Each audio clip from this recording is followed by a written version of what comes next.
The raindrops traced crooked paths down the patrol car's windshield as Officer James Kirby drummed his fingers against the steering wheel, his eyes fixed on the gleaming storefront of Atlanta's most exclusive electronics boutique. Through the floor-to-ceiling windows, halogen lights cast a pristine glow on the latest gadgets, their price tags adding more zeros than Kirby's monthly salary. But it wasn't the $3,000 laptops or the new model smartphones that held his attention. It was the man examining them. Marcus Wilson stood out, not because of what he was doing, but because of who he was. A black man in a store where Kirby had never seen one shopping alone. The Rolex catching the store's light, the tailored charcoal suit that probably cost more than Kirby's entire wardrobe, the confident way he gestured to the sales associate. It all felt wrong to Kirby. 12 years on the force had taught him to trust his instincts, or so he told himself, conveniently forgetting the dozen citizen complaints that gathered dust in his personnel file. "Dispatch, this is Unit 247. Kirby spoke into his radio, his voice carrying the casual tone of routine. "Running surveillance at Platinum Electronics on Peachtree." He didn't mention what kind of surveillance or why. He didn't need to. Certain dispatchers knew his code, knew not to ask too many questions. Inside the store, Marcus lifted an iPad, testing its weight while discussing features with the eager saleswoman. His suit jacket pulled back slightly, revealing a leather holster at his hip. Empty, but the impression was clear in the fabric. Kirby's eyes narrowed. A holster meant either law enforcement or a concealed carry permit. Either way, it made the situation more interesting.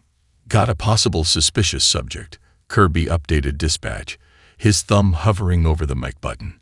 "Male, African American, early 40s, designer suit, showing interest in high-value merchandise." The words fell into familiar patterns he'd used countless times before. Each time, he'd found something, if not evidence of a crime, then at least the satisfaction of watching another entitled person squirm under his authority. Rain picked up intensity, drums against the car roof now providing a steady backdrop to Kirby's surveillance. His mind wandered to the commendation ceremony last month, where he'd stood in the back while younger officers received medals and promotions. 27 citations for exemplary service in his career, but lately, the brass had been distant. Too many complaints about his aggressive tactics, they said. Too many questions about his stop statistics. A shadow of movement caught his eye. Marcus was heading to the register.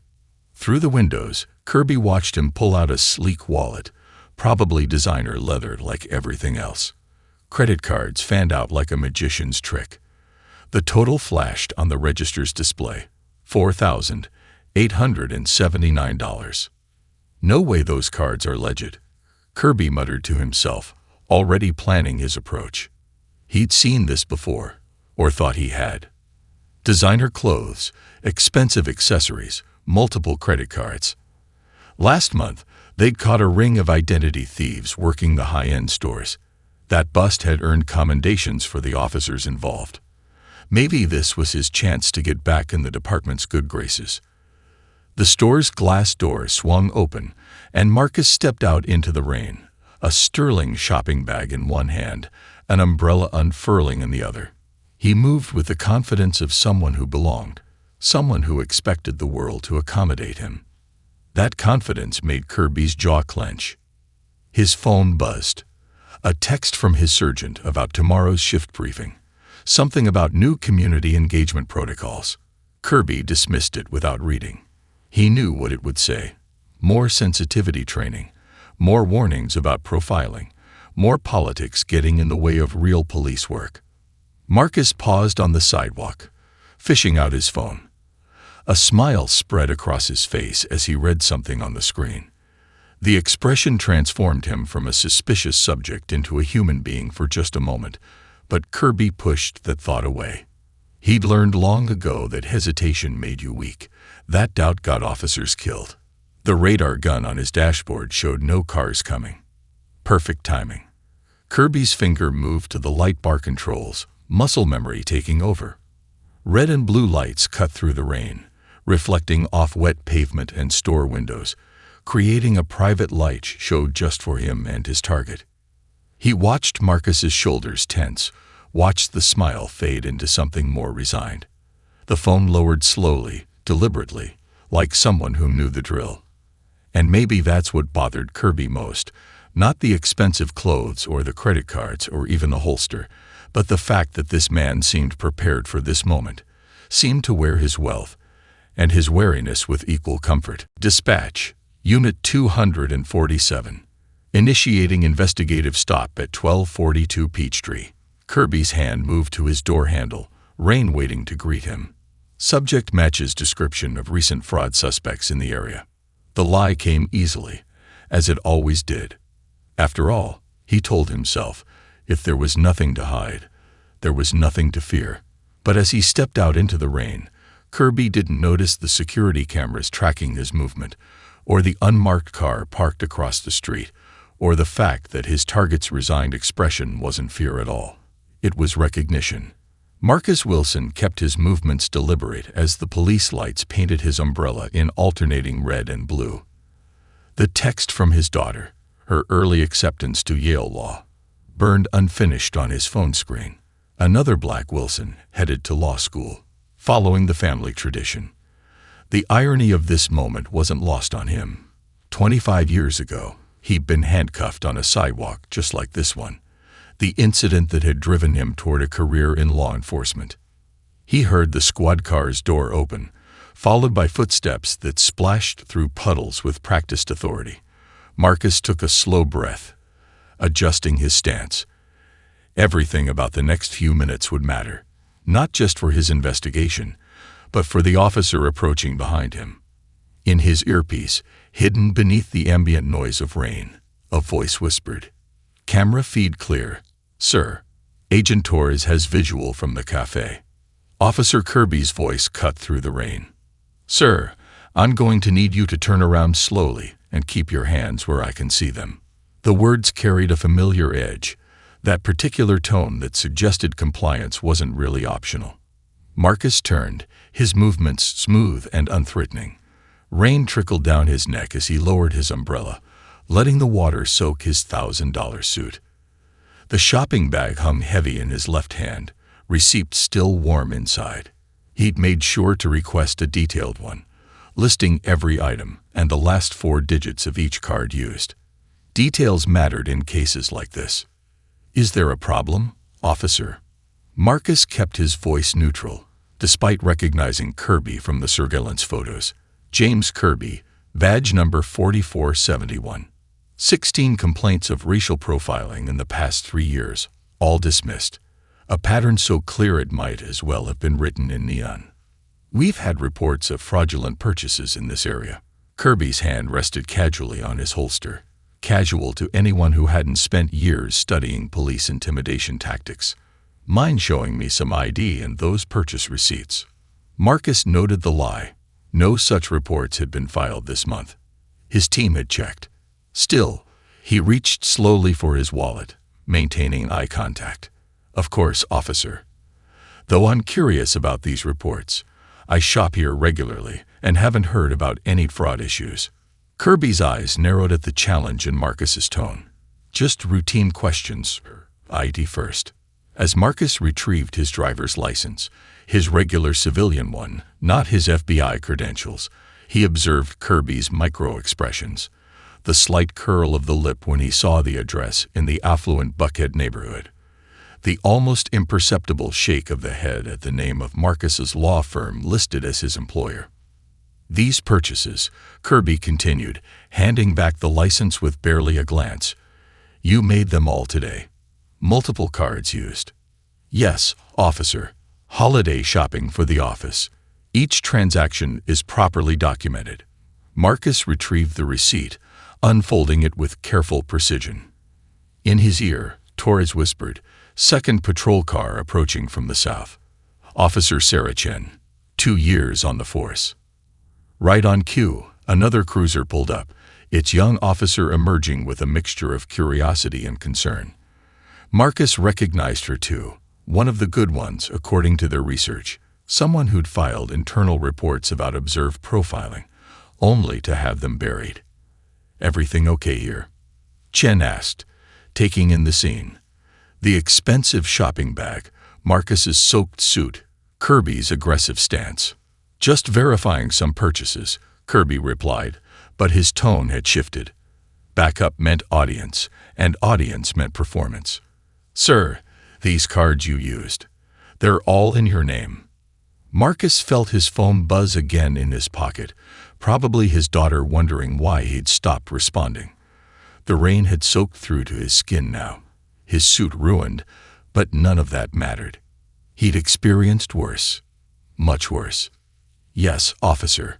Each card is properly registered to me. Would you like to see them?"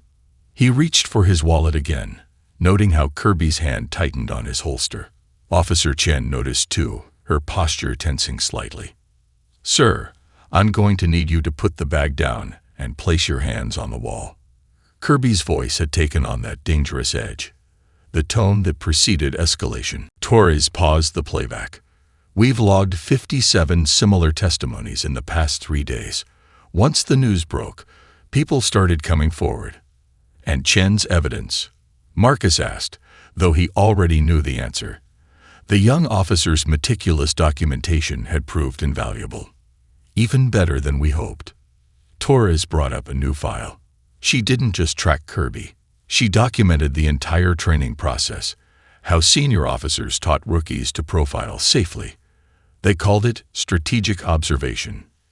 The door opened, and Patricia Martinez, now working with the federal investigation, entered with a thick stack of papers.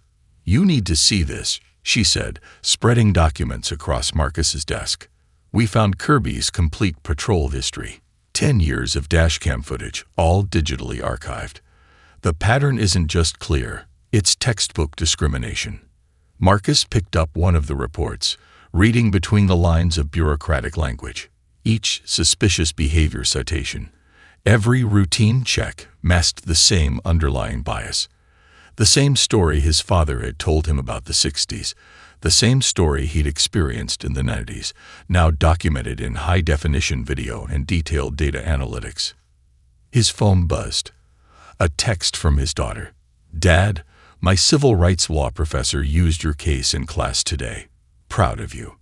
A knock at the door interrupted his smile. Officer Chen entered, now dressed in civilian clothes, her badge and gun surrendered pending the investigation's completion. "Agent Wilson, there's something you should hear." She placed a recorder on his desk and pressed play. Kirby's voice filled the room. "Look, I'm not prejudiced, okay? I just know patterns. You work this job long enough. You develop instincts. You see a certain type in a certain place." "When was this?"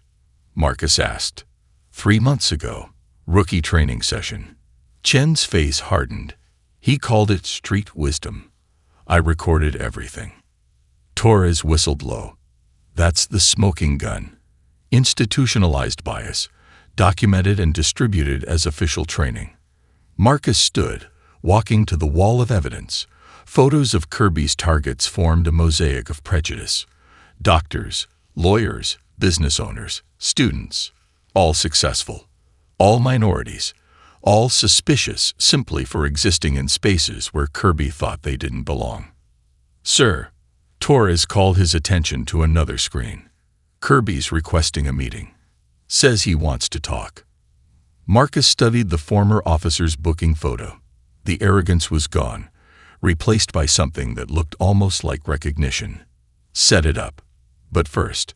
He pressed a button on his desk phone. "Send in the data team." 3 analysts entered, carrying laptops. Marcus gestured to the evidence wall. "I want everything. Every stop, every ticket, every random check. Cross-reference them with demographic data, property values, time of day. Show me the whole picture." The analysts set up at a conference table, their fingers flying over keyboards. Within hours, new patterns emerged. Maps showed how Kirby's patrol routes changed based on real estate listings. Graphs displayed escalation rates correlated with victims' income levels. The discrimination wasn't just racial. It was a complex matrix of bias, targeting anyone Kirby deemed out of place in wealthy areas. Look at this. Chen pointed to a cluster of data points. He hit the same locations where civil rights violations were reported in the 1960s. It's like the prejudice is embedded in the geography itself. Marcus thought about his father again, about the stories of water fountains and lunch counters. Different era, same streets, same battle. His office door opened once more. Captain Reynolds entered, looking decades older than he had a week ago. "Wilson, those internal affairs files you requested." He placed a USB drive on the desk. "It's worse than you thought. The rot goes deep." Marcus picked up the drive, feeling its weight, not just in grams, but in lives affected, in trust betrayed, in justice delayed. "Thank you, Captain. This couldn't have been easy." Doing the right thing rarely is. Reynolds turned to leave, then paused. "For what it's worth, I'm sorry. Not just about Kirby, about everything." After Reynolds left, Marcus gathered his team. The evidence wall now told a story bigger than one bad officer, bigger than one department. It was a story of systemic failure, of inherited bias, of comfortable blindness to uncomfortable truths. "Tomorrow," he announced, "we interview Kirby, but today we build an ironclad case for change." He looked at Chen, at TriumphantTales, at the analysts still mining data. "This isn't just about punishment. It's about prevention. It's about making sure my daughter's generation doesn't have to fight these same battles." They worked through the night, piecing together decades of discrimination into a narrative that couldn't be denied or dismissed. Filed 3 separate reports about Officer Kirby's conduct over the past year. Marcus completed her thought. All mysteriously buried in administrative review. "We'll be discussing those in detail." Kirby finally found his voice. "This is a setup," he snarled, though his usual bravado had withered. "You can't just." "Can't what?" "Officer Kirby." Marcus turned to face him fully. "Can't investigate credible reports of civil rights violations. Can't gather evidence of systematic profiling. Or can't be a black federal agent who doesn't fit your preconceptions." Thunder punctuated his words, and Kirby flinched. Marcus's phone buzzed again. His daughter was probably worried sick by now. He made a mental note to call her as soon as this was wrapped up, to tell her that her acceptance to Yale Law wasn't just a personal victory, but a continuation of a fight for justice that spanned generations. Captain Reynolds, one of the new agents, called out, "We'll need access to all of Officer Kirby's body camera footage from the past 6 months, and the unedited dispatch logs." Reynolds nodded numbly, watching his career's carefully maintained facade crumble in the rain. "Of course. Whatever you need." Marcus checked his watch. Expensive, yes, but a gift from his first successful civil rights prosecution. "Officer Kirby, you currently have 2 choices." His voice carried the weight of authority, earned through decades of fighting battles like this one. "You can either accept administrative leave pending a full investigation, or you can resign effective immediately. Either way, your days of targeting civilians based on race are over." "You don't understand," Kirby protested, but his voice had lost its edge. "The neighborhood alerts, the crime statistics." "Save it for your interview," Marcus cut him off. "Officer Chen will be providing a full statement about the department's training practices regarding suspicious individuals. Won't you, Officer Chen?" Chen straightened her spine. "Yes, sir. Everything I've documented." The rain began to ease, patches of blue sky peeking through the clouds.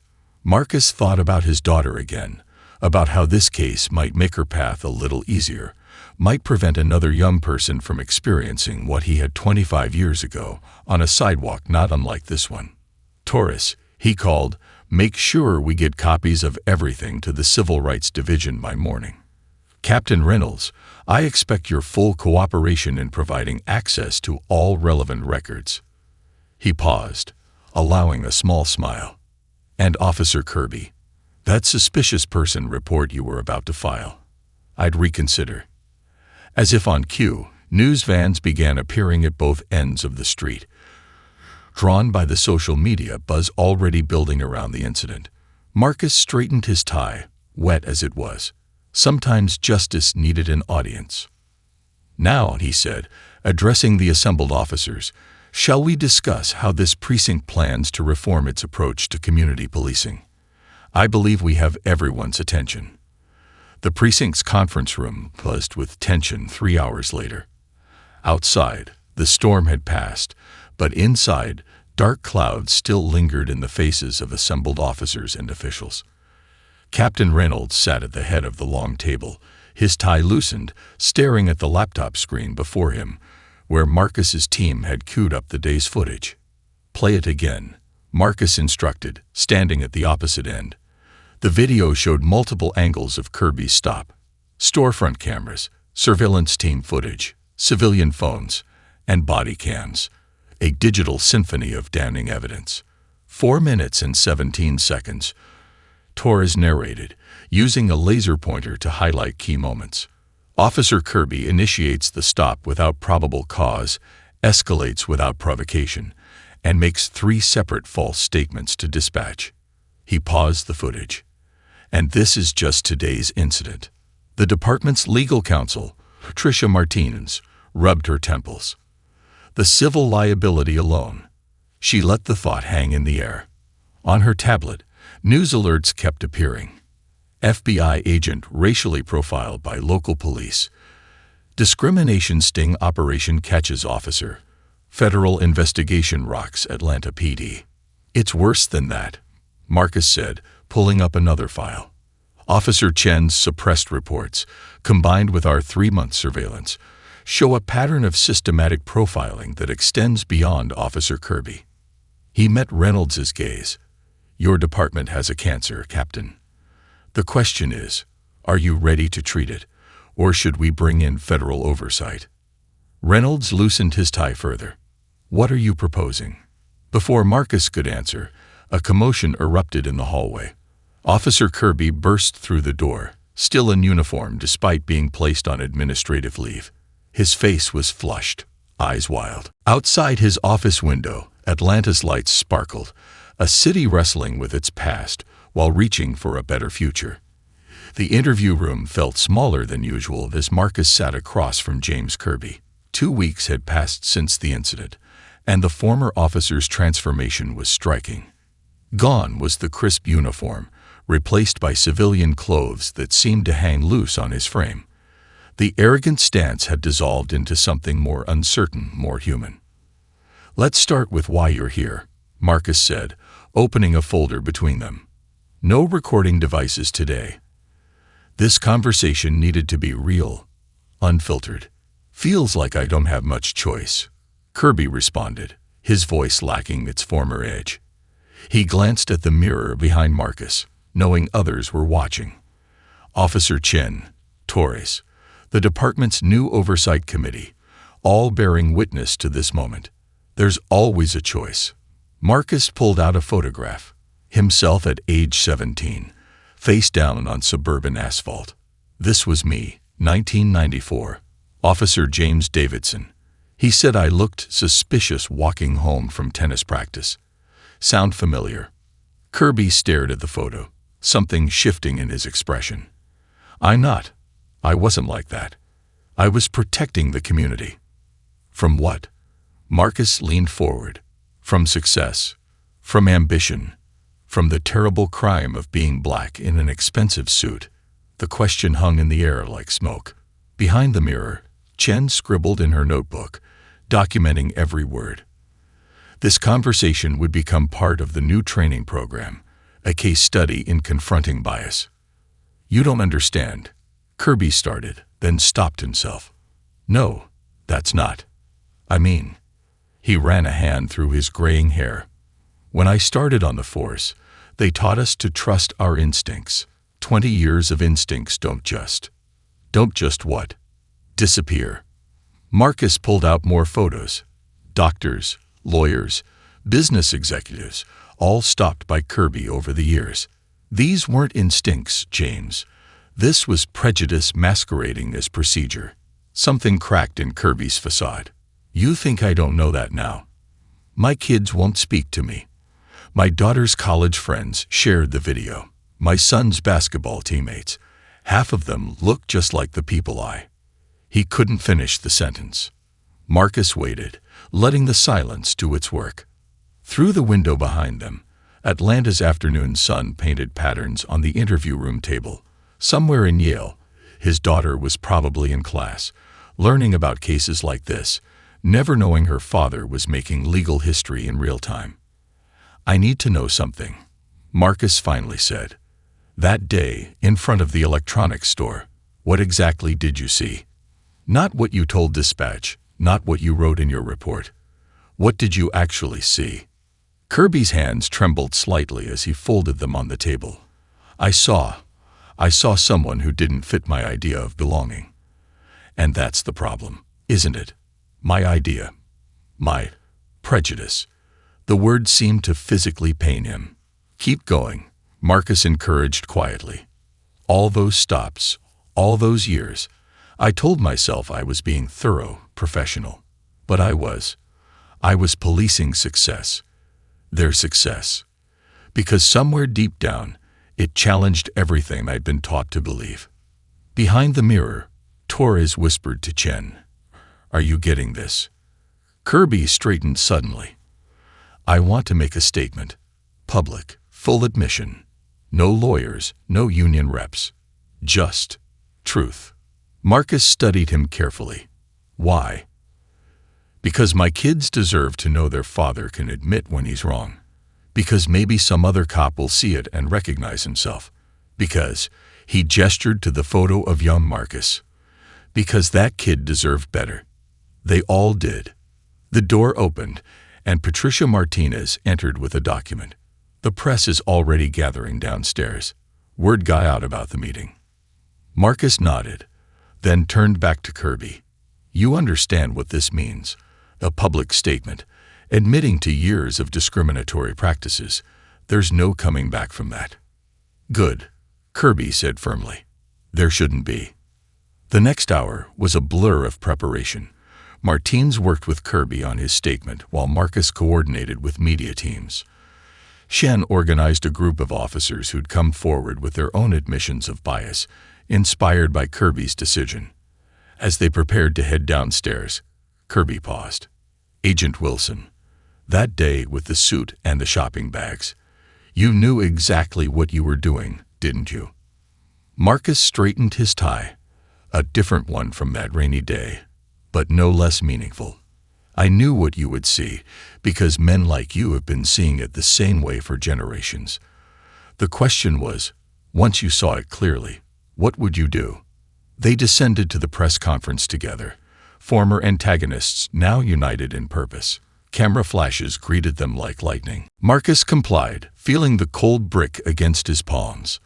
Around them, pedestrians had started gathering, phones raised.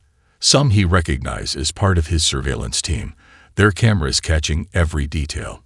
Others were genuine bystanders, their faces showing the familiar mix of concern and resignation. "Officer," Chen interjected, "maybe we should." "I've got this, Chen," Kirby snapped, beginning his pat-down with unnecessary force. "Sir, are you carrying any weapons?" Marcus felt the empty holster under his jacket being discovered. This was the moment he'd anticipated, the line being crossed. "Officer Kirby," he said quietly, using the name he wasn't supposed to know, "I suggest you check the inside pocket of my jacket very carefully." The rain continued its steady drumbeat as Kirby's hands froze. In his earpiece, Torres whispered, "Show's about to begin, sir. Ready when you are." Marcus closed his eyes briefly, thinking of his daughter's text, of the future she was stepping into. Some lessons had to be taught the hard way. Some changes required a catalyst. "Inside pocket, officer," he repeated. "I believe you'll find something of interest there." The inside pocket of Marcus's jacket remained unexplored as Kirby paused his search, his fingers hovering near the leather holster. "Step back from the wall," he commanded, voice hard with manufactured authority. "Chen, watch his hands." Officer Sarah Chen moved closer, her boots splashing through puddles that reflected the strobing police lights. Everything about this stop felt wrong to her. The forced aggression, the gathering crowd, the unusual calm of their suspect. In the police academy, they'd trained her to read body language, to spot the tells of guilt or aggression. Marcus showed none of these. Instead, he carried himself with the poised certainty of someone waiting for a plan to unfold. "Sir, any particular reason you're carrying an empty holster?" Kirby's question cut through the rain, sharp with accusation. Marcus turned slowly, water dripping from his ruined suit. "I believe my credentials will answer that question, Officer Kirby." Again, the use of Kirby's name without introduction. Chen caught it this time, saw the flash of unease cross her partner's face. "Your credentials?" Kirby's hand moved to his own weapon. Slowly, very slowly. The crowd had swelled, forming a loose semicircle around them. Chen counted at least 15 phones recording, their tiny lights piercing the gray afternoon like accusatory stars. Among the onlookers, a man in a barista's apron stood unnaturally still, his hand pressed to his ear. Another woman, seemingly absorbed in her phone, maintained too perfect a line of sight to their location. "Officer," Chen started, "maybe we should call." "Phone's coming out," Marcus announced clearly, each movement telegraphed as he reached for his pocket. The screen lit up with another text. "Dad, did you get my message? Call me." He held it up for Kirby to see before placing it on the wet sidewalk. "Now about those credentials." Kirby's patience visibly frayed. Faced the wall again. "Now, James." Chen rarely used his first name on duty, but something in her gut screamed that they were walking into a trap. "This doesn't feel." "Check his wallet," Kirby ordered, cutting her off. "Every compartment. I want to see every card he used in that store." Chen approached Marcus, apologetic tension in her movements. His wallet was expensive leather, soft and worn. The first card she pulled was platinum, then black, each one matching the name on his license. Everything in order, everything legitimate. "Cards are clean," she reported, knowing it wouldn't be enough. Kirby had that look, the one she'd seen too many times before, the one that had made her start documenting his stops in her personal journal. "Run them anyway," Kirby insisted. "All of them. And check that inside pocket he's so interested in us finding." Thunder rolled overhead as Chen reached for the jacket pocket. Marcus remained perfectly still, but she caught the slight upturn at the corner of his mouth. Her fingers touched something stiff. Not a wallet, not a weapon. A credential holder. Before she could open it, Kirby's radio crackled. "Unit 247, be advised. Captain Reynolds is requesting an update on your status." "Tell him situation under control," Kirby replied, his attention fixed on Chen's hands. "Possible fraud suspect. Multiple cards." "I wouldn't finish that transmission if I were you, Officer Kirby." Marcus's voice had shifted, authority replacing compliance. "Officer Chen, would you do me a favor and read those credentials aloud? Clearly, for the record." The leather folder fell open in Chen's hands. Her sharp intake of breath matched the sudden stillness in the air. The rain seemed to pause, the crowd leaned forward, and somewhere in the distance, more sirens approached. "Federal Bureau of Investigation," she read, her voice carrying in the hushed atmosphere. "Special Agent in Charge, Marcus Wilson. Civil Rights Division." The color drained from Kirby's face so fast, Chen thought he might faint. Around them, the crowd's phones lifted higher, capturing the moment reality shifted. "That's correct," Marcus said, straightening his soaked jacket. "And since Officer Kirby seems interested in my recent purchases, I should mention they're part of an ongoing federal investigation into discriminatory policing practices in this district." He turned to face Kirby directly. "An investigation you've just become an integral part of." The man in the barista's apron stepped forward, badge now visible on his belt. "All clear, sir. Full surveillance package secured." "Thank you, Torres." Marcus retrieved his phone from the sidewalk, finally reading his daughter's message. A small smile crossed his face before he returned his attention to the officers. "Now shall we discuss those fraud reports you mentioned, Officer Kirby?" the ones that don't exist in any precinct database. Chen watched her partner's hand fall from his weapon, his authority evaporating like puddles in summer heat. She thought about her journal, filled with similar stops, similar profiling. Maybe, finally, someone would listen. "Captain Reynolds will be here in 2 minutes," Torres reported, still maintaining his position. Marcus nodded, glancing at the ruined suit he wore. "Perfect timing. Officer Kirby, I believe we're about to have a very interesting conversation about probable cause, racial profiling, and the proper use of police authority." He turned to Chen. "And Officer Chen, thank you for trying to de-escalate. We'll be discussing your previously filed reports as well." Lightning split the sky, illuminating the scene in stark relief. A power play months in the making, finally reaching its crescendo on a rain-soaked Atlanta sidewalk. Captain Reynolds' arrival scattered the gathering crowd like pigeons, his unmarked car's tires splashing through puddles as he pulled up to the scene. The rain had settled into a steady drizzle, but the tension in the air remained electric. Marcus watched the police captain emerge from his vehicle, noting how the man's usual confident stride faltered when he recognized who was standing in front of his officers.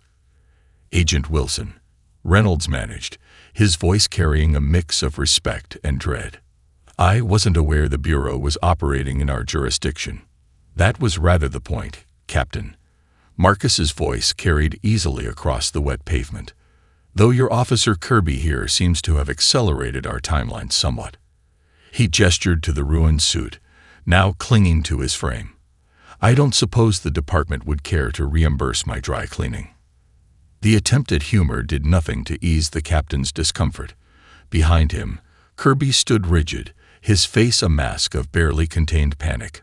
Officer Chen had positioned herself slightly apart, her notepad out, documenting everything. A habit that would serve her well in the coming investigation. "Sir," Torres approached, tablet in hand, "we have the preliminary numbers from today's operation." He angled the screen so only Marcus could see it. 37 minutes of recorded interaction, 4 separate violations of department policy, and clear evidence of racial profiling, plus the surveillance footage from the past 3 months. Marcus nodded, then addressed the growing group of officers. "For those just joining us, allow me to clarify the situation." He reached into his wet jacket, retrieving not just his FBI credentials, but a formal document bearing the Attorney General's seal. Operation Clean Badge has been monitoring this precinct for the past quarter. Officer Kirby's actions today will serve as a cornerstone case in our broader investigation into systemic discriminatory practices. Reynolds's face went through a remarkable series of expressions: shock, anger, fear, and finally, resignation. "Agent Wilson, perhaps we should continue this discussion at the station." "Oh, I think here is perfect." Marcus gestured to the still recording phones of distant onlookers. "Transparency matters, doesn't it, Captain? Isn't that what your new community policing initiative promises?" A sleek government vehicle pulled up, and 2 more agents emerged, carrying waterproof cases. "Documentation team," Torres explained. "They'll want statements from everyone, especially Officer Chen." Chen's head snapped up at the mention of her name. "Me? But you set me up," he shouted, pointing at Marcus. "You paraded around that store with your fancy suit and watch, just waiting." "Officer Kirby," Marcus's voice cut through the outburst like a blade. "Or should I say, Mr. Kirby, since you're currently suspended. Please, sit down. Your presence here actually saves us some time." 2 FBI agents appeared in the doorway, ready to intervene, but Marcus waved them off. He turned to the screen, pulling up a new set of statistics. "In the past 3 years, you've conducted 847 investigative stops in high-end retail areas. Would you care to guess the racial breakdown of those stops?" Kirby's face drained of color. He remained standing but said nothing. "I'll tell you," Marcus continued. 78% were minorities, despite the area's shopping demographic being only 22% minority. Care to explain that disparity? "Crime patterns," Kirby started. "Actually, Officer Chen interrupted, surprising everyone by speaking up. The precinct's own data shows no significant correlation between race and retail crime in these areas. She pulled out her personal notebook. I've been tracking the numbers independently for months. Martinez, the legal counsel, closed her eyes in resignation. We need to discuss settlement options. No, Marcus said firmly. What you need to discuss is structural change. He pressed a button, and new images filled the screen. Training materials, policy documents, internal memos. Your current bias training is outdated by 7 years. Your oversight committee hasn't met in 18 months, and your internal affairs division has dismissed 94% of racial profiling complaints without investigation. Reynolds leaned forward. What exactly do you want? I want reform, not revenge. Marcus pulled out a thick document and slid it across the table. This is a voluntary compliance agreement. Sign it, and the department commits to comprehensive retraining, independent oversight, and quarterly federal reviews. Refuse, and the Justice Department files a civil rights lawsuit tomorrow morning. The room fell silent except for the hum of fluorescent lights and the distant sound of news helicopters still circling outside.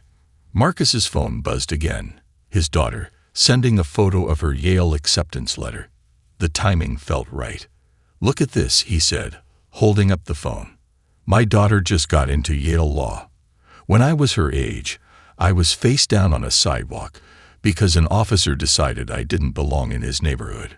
Today, history repeated itself. But this time, he looked directly at Kirby. This time, we have a chance to break the cycle. Chen spoke up again. The younger officers, we want change. We've seen the problems, but the old system. She glanced apologetically at Reynolds. It protects itself. Not anymore, Marcus said. He reached into his briefcase and pulled out more documents.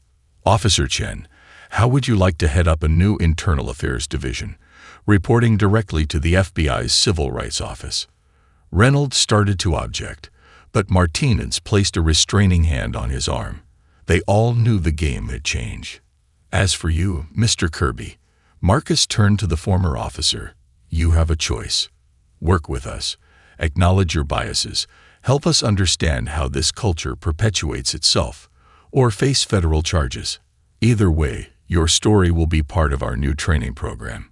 Outside, the sun had finally broken through the clouds. Marcus thought about his daughter again, about the world she was inheriting. Change never came easily, but sometimes it came all at once, like a storm breaking. The compliance agreement needs your signature, Captain, he said, sliding over a pen. Let's make some history. 1 week after the incident, Marcus sat in his federal office, surrounded by walls of evidence. Digital screens displayed heat maps of Kirby's patrol patterns, each red dot representing a questionable stop. Financial records showed dismissed tickets, buried complaints, and the subtle web of departmental cover-ups. But it was the testimonies that truly told the story. Play interview 17 again, he instructed Torres, who pulled up the video on the main screen. A young black businessman appeared, dressed impeccably in a suit not unlike the one Marcus had worn during the sting.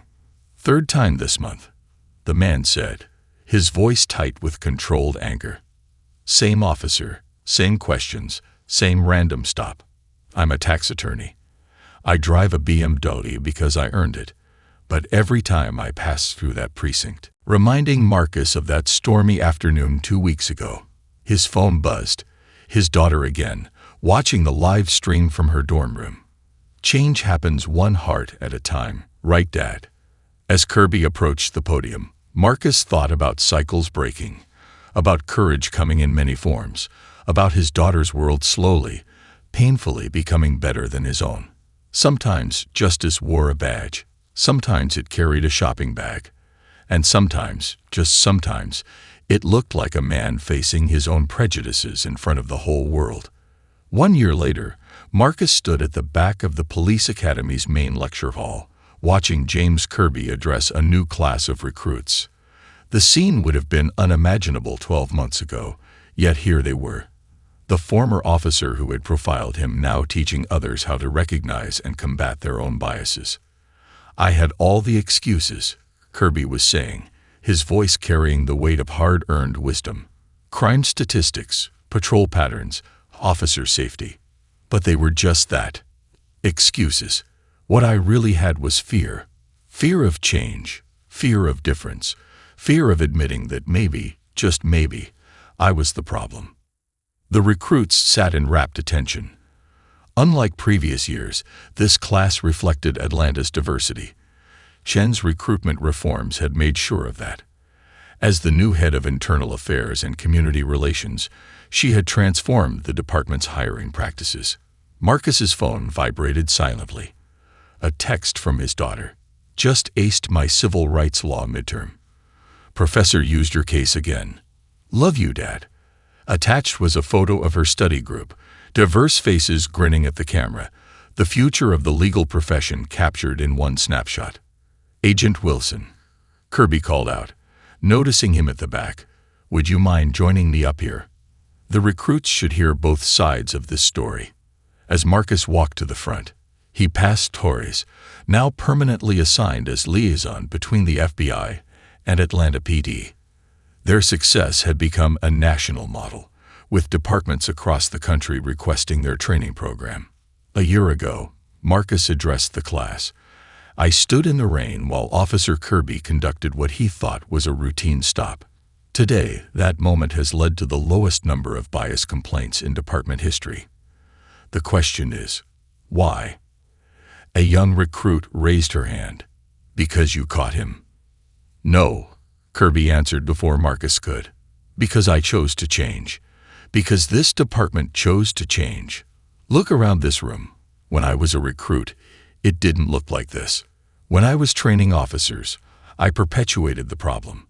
But standing here now, he gestured to the wall behind him, where the department's new mission statement hung. To protect and serve all communities, all citizens, all rights. Below it were framed photos. Marcus's father at civil rights marches, young Marcus after the tennis practice incident, and the electronics store confrontation that had started it all. Your required reading, Marcus continued, includes the full transcript of that day. Not just what happened, but why it happened. The systemic issues, the inherited biases, the comfortable blindness we all lived with. Captain Reynolds, now approaching retirement, entered quietly and took a seat in the back. The changes hadn't been easy for the old guard, but the results spoke for themselves. Citizen trust was up, complaints were down, and solve rates had improved across all demographics. Last week, Kirby shared, my daughter invited me to her college graduation. A year ago, she wouldn't even take my calls. She's studying criminal justice, if you can believe it. Says she wants to make sure the system keeps changing. The recruits scribbled notes, but Marcus knew the real lesson wasn't in their notebooks. It was in the air between him and Kirby, in the invisible bridge built between their experiences. Show them the numbers. Torres called from his seat. Marcus nodded and pulled up the latest statistics. Bias complaints down 87%. Community trust up 63%. Minority recruitment at historic highs. But the most important number. He paused, letting the moment breathe. 0. That's how many officers still serving have failed to complete our enhanced bias recognition program. A hand rose from the middle of the room. But how do you know it's really changing people's hearts, not just their behavior? Kirby stepped forward. Tell them about the coffee shop, Marcus. Marcus smiled, remembering. 3 days ago, I was getting coffee. In uniform, badge visible, a white officer I'd never met held the door for me. Small thing, right? But he didn't hesitate, didn't double-check my credentials, didn't radio dispatch. He just saw another law enforcement officer. That officer was my old partner, Kirby added. The same one who used to run background checks on every minority officer he met. The lesson continued, but Marcus's mind wandered to his daughter's text. Her generation would face new challenges, new battles for justice. But maybe, just maybe, they'd face them with better tools, clearer eyes, and fewer inherited biases. After class, he and Kirby walked to their usual coffee spot, the same one where Torres had surveilled them a year ago. They did this every month now, two men from opposite sides of a divide, building bridges cup by cup. "My son's team made the playoffs," Kirby mentioned as they waited in line. "He asked if you could come to the game. Says his teammates want to meet the FBI agent who fixed his dad." Marcus watched the diverse crowd in the coffee shop, everyone going about their day without a second glance at their unlikely friendship. "You know what the best part is?" he said. "A year from now, this won't be a story about a black FBI agent and a white ex-cop. It'll just be a story about justice, and maybe someday it won't be a story at all. Just another day in the evolution of blue," Kirby suggested. "Just another day in the evolution of humanity," Marcus corrected, as they stepped forward to place their order together.